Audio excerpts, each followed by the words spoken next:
Qual é a sua intimidade com o cinema russo? Você já assistiu ao filme Vivendo? O nome pode gerar uma certa confusão, ou talvez seja uma metáfora, mas relaxa que a gente vai explicar. E não esqueça de nos ajudar deixando o seu like, compartilhando, inscreva-se para acompanhar os nossos vídeos e ative o sininho.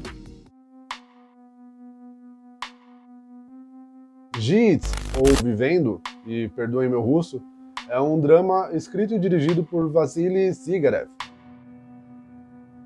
E nele somos introduzidos em 3 histórias diferentes, de pessoas que não se conhecem em momento algum do filme. Um jovem casal, Grishka e Anton, que tem em seus planos um matrimônio que os unirá para sempre. Galia, a mulher que faz de tudo para ter de volta a guarda de suas filhas gêmeas. E Artyom, um garotinho que deseja poder ver seu pai novamente, apesar das imposições avessas de sua mãe. Até aqui tudo bem, e em tese já é condizente com o seu título de drama. No entanto, não se deixe enganar pelo nome do filme. Não se trata de um longa com reviravoltas que beneficiam a ideia de que o fim é sempre belo e feliz. Como foi dito antes, essas pessoas não se conhecem, mas existe algo que as une: o luto. E quanto a isso, o filme é visceral, referente à dimensão, a profundidade e a forma fria a qual isso nos é mostrado. O filme Vivendo nos dá um panorama cru sobre a perda em seus vários sentidos. E se você não é muito íntimo do cinema russo, talvez essa seja uma boa forma de se introduzir.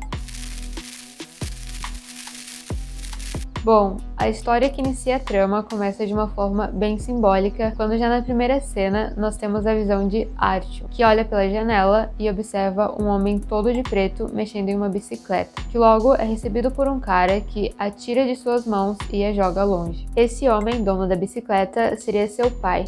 O cara que tira sua bicicleta seria Igor, o cara com quem a sua mãe agora se relaciona. Pensando na perspectiva que intencionalmente é construída aqui, quando em primeira pessoa, na câmera subjetiva, vemos o que Artyom está vendo. É possível não apenas pensar que o rapaz espera seu pai, mas também que está ou se sente preso na casa em que vive, já que é ele quem observa o lado de fora através da janela. Sua mãe, que claramente está grávida, logo o critica por estar olhando a fenestra, já que ela havia lhe comprado um computador que, primeiro, não poderia ser devolvido, e segundo, foi comprado justamente para que o garoto não ficasse olhando pela janela. E isso reforça a ideia que o simples desejo do garoto de poder olhar o mundo real incomoda a mãe, que deseja que este observe o cyberespaço em uma janela virtual em um mundo irreal. É interessante também a contradição de olhares, já que fica meio confuso entender se o pai que o garoto vê pela janela é ou não real, já que Artyom o vê, sua mãe não.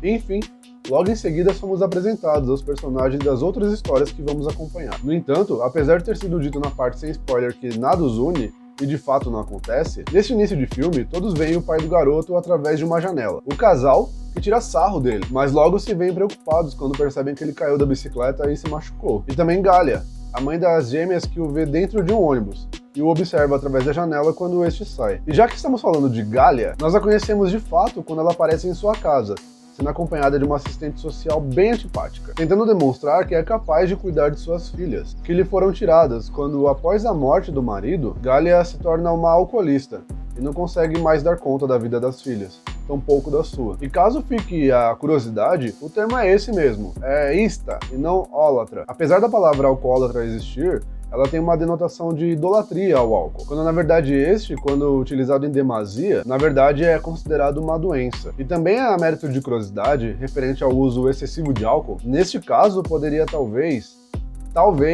ser pensado dentro da teoria da Joyce McDougall, uma psicanalista, pensando na lógica do objeto transitório. Bom, vamos contextualizar. Winnicott, também um psicanalista, cunhou de objeto transicional aquele que a criança adota para si, quando consegue projetar elementos acalentadores de sua figura materna. Dessa forma, consegue suportar a sua ausência. Vocês podem pensar em um cobertor ou um ursinho que a criança carrega para cima e para baixo. Com isso em mente, podemos então pensar no objeto transitório de Joyce, que são objetos que carecem em sua função. Desta forma, o seu alívio é apenas temporário, ou seja, transitório. Eles têm mais uma característica física do que psicológica para lidar com a angústia da falta. E caso tenha interesse nesse assunto, nós vamos deixar linkado o card do vídeo que falamos sobre transporting, e nele nós explicamos com mais detalhes o que eu acabei de dizer. Bom, todavia, essas informações são mais para um aprofundamento.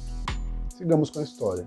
Infelizmente, o luto pelo qual Galia precisa passar diante de nossos olhos não é a separação de suas filhas ou a morte de seu marido, mas sim a morte de suas próprias filhas, quando, em uma viagem de volta para casa, o ônibus no qual elas viajavam sofre um acidente. Acho que não é necessário explicar o quão devastadora é essa experiência. Agora, sobre Grishka e Anton, o casal que eventualmente irá de fato se casar. Antes disso, em meio a um momento mostrando a relação dos dois em algumas atividades na rua, Anton vê um pica-pau, e aparentemente isso não era assim tão comum. E apesar de Anton parecer meio que maravilhado com o bichinho, Grishka, que aparenta ser uma pessoa supersticiosa, vê isso como um mau presságio. E então eles vão até a igreja e de fato se casam. No entanto, no caminho de volta, em um trem, enquanto comemoram e pensam sobre terem de fato feito isso, são abordados por um rapaz que pede a Anton dinheiro para que possa comer algo. E apesar de certa resistência de Grishka, que soa inclusive um pouco agressiva, Anton puxa uma pequena quantia em dinheiro, dá um pouco para o rapaz, que agradece e sai. No entanto, após poucos segundos de paz,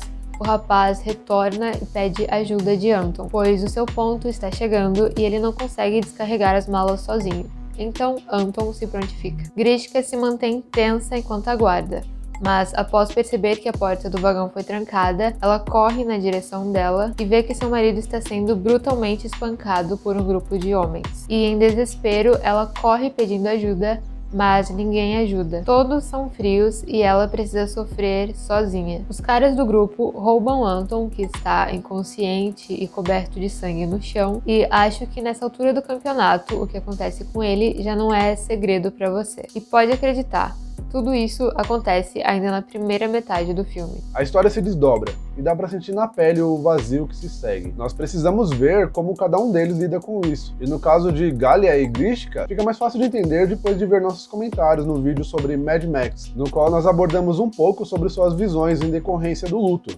Galia surta completamente e toma atitudes drásticas e irreversíveis. Grishka perde o sentido da vida. Não compreende para que o amor serve se um dia tudo acaba. Sobre Artyom, bom, todos eles lidam de uma forma diferente com as suas perdas. Nenhuma delas é fácil, mas todas elas são inerentes à vida humana. E talvez seja melhor vocês mesmos verem o filme e descobrirem o que acontece com Artyom e experienciar todo o resto. Vivendo é um filme intenso, que incomoda e comove, e claramente não é um assunto fácil de encarar de frente. No entanto, ele é de suma importância, tendo em vista que até hoje, em muitos lugares, o que inclui o Brasil, a morte ainda é vista como um tabu. Enfim, se permitam experienciar.